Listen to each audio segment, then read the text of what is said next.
3 жыл ішінде жасырған активі анықталған жеке тұлғалардың банкроттығы жойылады. Бұл туралы Қаржы министрінің орынбасары банкроттық туралы заң жобасын түсіндіру бойынша елордада өткен семинарда мәлімдеді. Оның айтуынша бақылау кезінде табысы артқан адамдарға қатысы жоқ.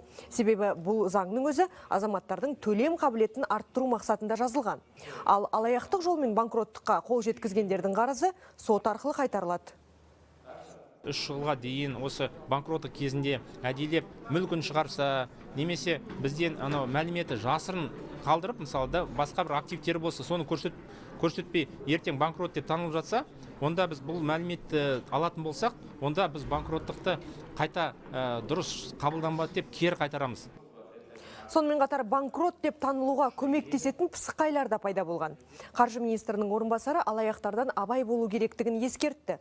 Олар несиенің белгілі бір процентін берсе, банкрот деп танылуға көмектесем деп алдайтын көрінеді. Алайда бұл борышкердің қаржылық жағдайы мен төлем қабілетін бағалаған соң ғана қабылданатын шешім. Ол үшін ешқандай ақы төлеудің қажеті жоқ дейді ведомство өкілі.